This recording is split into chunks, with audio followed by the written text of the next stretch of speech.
चलिए आज हम पढ़ते हैं पोटेशियम परमैंगनेट के बारे में। Magnet, potassium permanganate, KMnO4, potassium permanganate के बारे में पढ़ेंगे। तो पोटेशियम परमैंगनेट जो होता है इसका परमाणु क्रमांक होता है, परमाणु द्रव्यमान,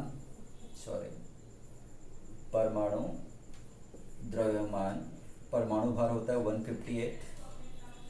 इसमें हम लोग Mn की ऑक्सीकरण संख्या देखें तो 2 चौक 8, 8 में से 1 गया 7 + 7। ये पोटेशियम परमैंगनेट जो है वो बैगनी रंग का क्रिस्टलीय ठोस पदार्थ होता है। इसकी एक विशेषता यह है कि ये प्रबल ऑक्सीकारक के रूप में इसे यूज करते हैं प्रयोगशाला में। ये अम्लीय, क्षारीय और उदासीन तीनों माध्यमों में ऑक्सीकरण गुण प्रदर्शित करता है। चाहे माध्यम अम्लीय हो, चाहे क्षारीय हो या उदासीन हो, ये तीनों ही माध्यमों में प्रबल ऑक्सीकारक की तरह व्यवहार करता है। कैसे कैसे ऑक्सीकारक गुण प्रदर्शित करता है वो बाद में हमको देखेंगे। अभी फिलहाल इसको बनाने की विधि, तो इसको बनाया जाता है पायरोलुसाइड अयस्क द्वारा, या इसी बोलेंगे तो मैग्नीज डाइऑक्साइड के द्वारा। तो मैग्नीज डाइऑक्साइड के द्वारा इसको कैसे बनाया जाता है? इसको बनाने के लिए क्या करते हैं, जो मैग्नीज डाइऑक्साइड जो होता है, पायरोलुसाइड जो रहता है, इसकी क्रिया करवाते हैं हम लोग KOH या फिर K2CO3 के साथ। वायु या अन्य जो अम्लीय ऑक्सीकारक होता है, जैसे पोटेशियम नाइट्रेट हो गया, पोटेशियम क्लोरेट हो गया, इनकी उपस्थिति में हम लोग ये जो मैग्नीज डाइऑक्साइड होता है उसकी क्रिया करवाते हैं KOH के साथ में या फिर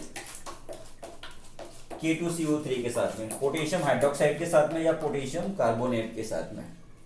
तो उससे हमको पोटेशियम मैग्नेट प्राप्त होता है, K2MnO4 मिलता है, पोटेशियम मैग्नेट प्राप्त होता है। फिर इस पोटेशियम मैग्नेट जो रहेगा उसमें हम लोग है ना जल प्रवाहित करेंगे, और जल प्रवाहित करके फिर इसमें हम लोग या तो ओजोन या फिर CO2 गैस प्रवाहित करते हैं, या तो ओजोन गैस को या फिर CO2 को प्रवाहित करते हैं। तो उससे जो पोटेशियम मैग्नेट जो रहता है, जो ये हल्के हरे रंग का रहता है, वो ओजोन के साथ में या फिर CO2 के साथ में क्रिया करके ये पोटेशियम परमैंगनेट, बैगनी रंग का जो पोटेशियम परमैंगनेट जो होता है उसके रूप में परिवर्तित हो जाता है, इसका क्रिस्टल के रूप में परिवर्तित हो जाता है, जिसको हम लोग फिर अलग कर लेते हैं। तो ये किस प्रकार से बनाया जाता है बताया मैंने आप लोगों को। सबसे पहले हम लोग पायरोलुसाइड जो रहता है या मैग्नीज डाइऑक्साइड जो रहता है उसकी क्रिया करवाते हैं, या तो क्षार KOH के साथ में या फिर K2CO3 के साथ में। वायु या अन्य ऑक्सीकारक जो रहेंगे, जैसे बताया मैं आप लोगों को, पोटेशियम नाइट्रेट या पोटेशियम क्लोरेट की उपस्थिति में। तो इससे क्या होता है, हमको हल्के हरे रंग का विलयन मिलेगा, जो कि वास्तव में पोटेशियम मैग्नेट होता है। वो पोटेशियम मैग्नेट जो होता है उसको फिर हम लोग उसमें जल प्रवाहित करेंगे, और जल प्रवाहित करने से हमको हल्के हरे रंग का विलयन मिलेगा। तो वो जो विलयन होता है उस विलयन में फिर हम लोग या तो ओजोन गैस को प्रवाहित करते हैं या फिर CO2 गैस को प्रवाहित करते हैं। तो हमको पोटेशियम परमैंगनेट जो होता है वो पोटेशियम परमैंगनेट का हमको बैगनी रंग का क्रिस्टलीय ठोस पदार्थ मिल जाता है। क्रिस्टलीकरण करते हैं यहाँ पे विलयन से, क्रिस्टल जो होता है वो छेद के रूप में मिलेगा, फिर उसको क्रिस्टलन करेंगे, क्रिस्टलन करेंगे फिर हमको क्रिस्टल मिलेगा। तो इसमें जो अभिक्रिया होती है, देखें,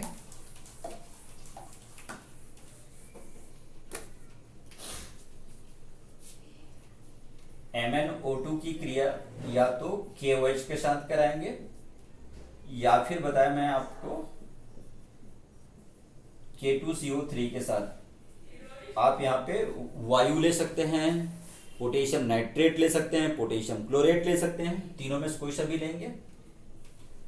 इनके साथ इसको गलाते हैं। वास्तव में ये क्या है, अयस्क है, तो यहाँ पे ये अयस्क को हम लोग गलाएंगे, गर्म करेंगे, ठीक है ना। ये अयस्क है भाई, तो अयस्क तो सीधी सी बात है ठोस रूप में रहेगा, तो ये अयस्क को हम लोग इनके साथ गलाते हैं। तो गलाने से हमको बताया मैं आप लोगों को पोटेशियम मैग्नेट प्राप्त होता है। तो यहां से पोटेशियम मैग्नेट प्राप्त हो गया, तो साथ में हमको यहां पे बन जाएगा जल, ठीक है, ये हो जाएगा जल। यहां पर देखेंगे तो प्लस में हो जाएगा CO2, ठीक है, ये KMnO हुआ, ये CO2 हो गया। अब फिर यहां पे जो पोटेशियम मैग्नेट हमको मिल रहा है उसकी क्रिया हम लोग ओजोन के साथ या फिर CO2 से करा देंगे, तो हमको पोटेशियम परमैंगनेट प्राप्त हो जाएगा। मैं समीकरण एक भी संतुलित नहीं किया हूं, यहां पर सभी समीकरण जो है असंतुलित है, आप इसको संतुलित कर लेंगे। अभी कोई सा भी अभिक्रिया हो, चाहे ये वाला अभिक्रिया हो या ये अभिक्रिया हो, कोई भी अभिक्रिया मैंने संतुलित किया नहीं है, इसको आप संतुलित कर लेंगे। तो ये हो गया KMnO4 प्राप्त हो गया, साथ में यहाँ पे MnO2 मिल जाएगा, यहाँ पे भी इसमें सेम ऐसे हो जाएगा, KMnO4 हो गया, तो साथ में यहाँ पे इसमें KOH से हुआ था KOH मिल जाएगा, और यहाँ पे K2CO3 बन जाएगा। तो इस प्रकार से हमको ये KMnO4 जो है वो पोटेशियम पर मैग्नेट जो है उसको प्राप्त हो गया। पहले पोटेशियम मैग्नेट प्राप्त हुआ था और फिर इस पोटेशियम मैग्नेट से हमको फिर पोटेशियम पर मैग्नेट प्राप्त हो गया। तो इस प्रकार से हम लोग यहाँ पर पोटेशियम पर मैग्नेट को बनाते हैं। अब फिर इसके गुण के बारे में तो बताया मैं आप लोगों को, ये बैंगनी रंग का क्रिस्टलीय ठोस पदार्थ है जो जल में विलय होता है, जल में विलय होकर के ये बैंगनी रंग का विलयन बना लेता है। तो इसका जो मुख्य जो उपयोग मैं बताया था आप लोगों को, ये प्रयोगशाला में ऑक्सीकारक के रूप में करते हैं। तो इसकी ऑक्सीकरण क्रिया को देखें तो मैं बता रहा था कि ये अम्लीय, क्षारीय और उदासीन तीनों ही माध्यमों में ये ऑक्सीकरण गुण प्रदर्शित करता है। जैसे अम्लीय माध्यम में देखें, अम्लीय माध्यम में, तो ये अम्लीय माध्यम में पोटेशियम परमैंगनेट जो है वो सल्फ्यूरिक अम्ल की उपस्थिति में नवजात ऑक्सीजन उत्पन्न करता है, और इस नवजात ऑक्सीजन के द्वारा फिर वो विभिन्न यौगिकों का ऑक्सीकरण करती है। तो यहां पर नवजात ऑक्सीजन के साथ साथ में सभी सल्फेट बना लेंगे, K2SO4 बनता है, MnSO4 बनता है और साथ में जल बनता है। तो ये समीकरण संतुलित फिर यहां नहीं है, समीकरण संतुलित कर लेंगे बाद में। तो ये पोटेशियम परमैंगनेट जो रहता है वो पोटेशियम परमैंगनेट अम्लीय माध्यम में है, तो ये अम्ल सल्फ्यूरिक अम्ल है, उससे क्रिया करके नवजात ऑक्सीजन उत्पन्न करता है। साथ साथ में बनता है पोटेशियम सल्फेट, मैग्नीज सल्फेट और जल। तो ये कैसे यौगिकों को ऑक्सीकृत करती है, जैसे ये फेरस सल्फेट को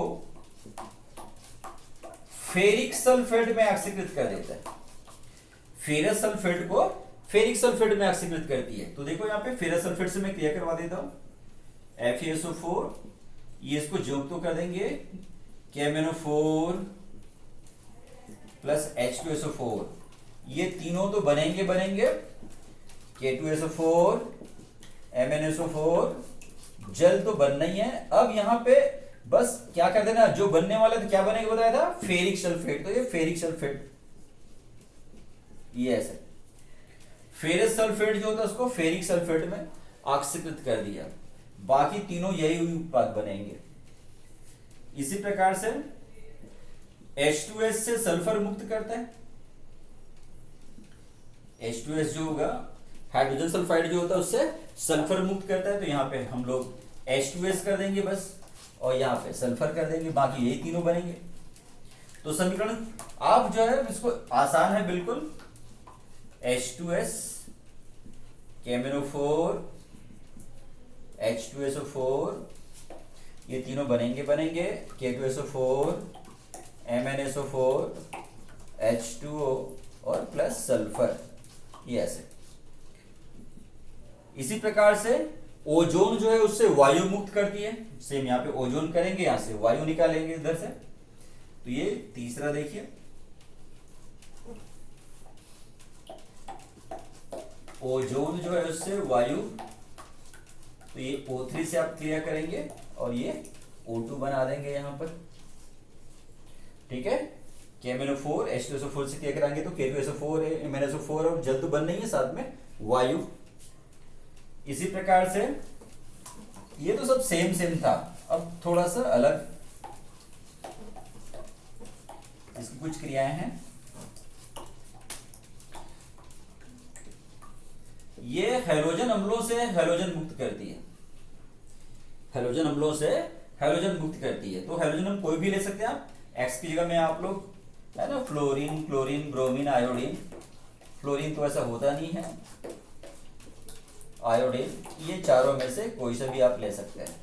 तो जैसे मैं यहाँ पे HCl ले लिया, ठीक है, तो HCl का यहाँ पे ऑक्सीकरण करा रहे हैं। ये क्रिया थोड़ा सा अलग रहेगा, नवजात ऑक्सीजन से क्रिया होगा यहाँ पर। तो इसमें KMnO4